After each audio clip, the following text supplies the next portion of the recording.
हर खबर पर होगी आपकी पकड़। डाउनलोड कीजिए एबीपी लाइव ऐप।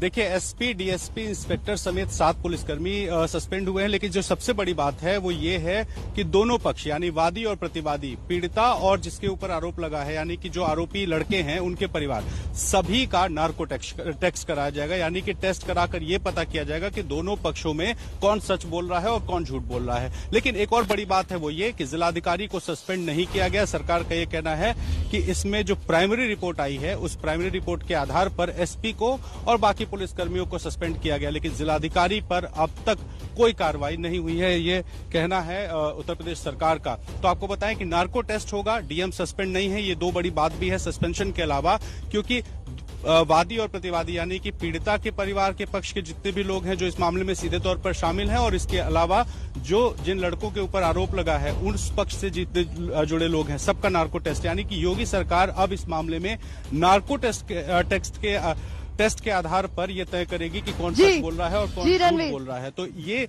बड़ा मामला है, लेकिन जिलाधिकारी पर कार्रवाई नहीं हुई है, ये भी बात है। जी, इस वक्त की बहुत बड़ी खबर रणवीर दे रहे हैं एबीपी न्यूज पर। खबर यह है कि पीड़ित परिवार का भी और जिन पर आरोप लगा है उनके परिवार का भी नार्को टेस्ट किया जाएगा। तो ये तय किया गया है इंद्रजीत, पीड़ित परिवार के नार्को टेस्ट का क्या मतलब यहाँ? जी देखिए, उस वक्त जो कुछ भी हुआ होगा इससे ये जानने की कोशिश की जाएगी कि आखिर उसमें पुलिस की क्या भूमिका थी, जो पुलिस वाले मौजूद थे उनकी क्या भूमिका थी, परिवार जो कह रहा है वो कितना सच कह रहा है। तो ये सारी चीजें शायद जानने की बात नार्को टेस्ट में आएगी। लेकिन सवाल ये खड़ा होता है कि नार्को टेस्ट की एडमिसिबिलिटी अभी भारतीय कानून में और भारतीय अदालतों में बहुत ज्यादा नहीं है। हाँ, जांच के लिहाज से ये जरूर इम्पोर्टेंट हो सकता है, लेकिन एविडेंस एक्ट में ये प्राइमरी एविडेंस के तौर पे नहीं देखा जाएगा।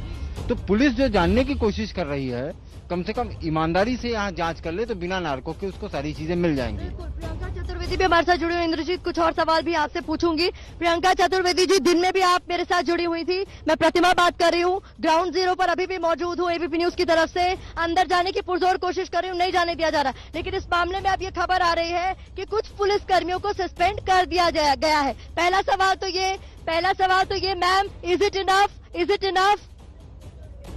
प्रतिभा जी, सबसे पहले तो मैं आपको सलाम करना चाहती हूँ और खास करके सारी महिला पत्रकारों को सलाम करना चाहती हूँ जिन्होंने सच्चाई की लड़ाई लड़ी और उस परिवार को इंसाफ दिलाने का काम किया है। No, this is not enough. Enough होगा जब सरकार मीडिया कर्मियों से माफी मांगेगी। इनफ तब होगा जब उनके परिवार से माफी मांगेगी। इनफ तब होगा जब उनके परिवार को न्याय मिलेगा। और अभी ये नार्को टेस्ट की बात हो रही है, ध्यान भटकाने का काम हो रहा है। सब जानते हैं नार्को टेस्ट जो होते हैं सेकेंडरी एविडेंस होता है, कोर्ट में एडमिसिबल प्राइमरी एविडेंस नहीं होता है। जो भी हो, अब ये परिवार की न्याय की लड़ाई की जो मीडिया काम कर रही है, मैं उसको सराहना दूंगी और मैं कहूंगी कि ये आप लोगों की मेहनत है जहाँ पे सच्चाई उजागर हो रही है और किसी तरीके की कार्रवाई उन लोगों पर हो रही है जिनको न्याय व्यवस्था संभालने की जिम्मेदारी गई थी, पर उन लोगों ने न्याय व्यवस्था की धज्जियां उड़ाते हुए बेशर्मी से, निर्लज्जता से उस परिवार को न्याय के से दूर रखा।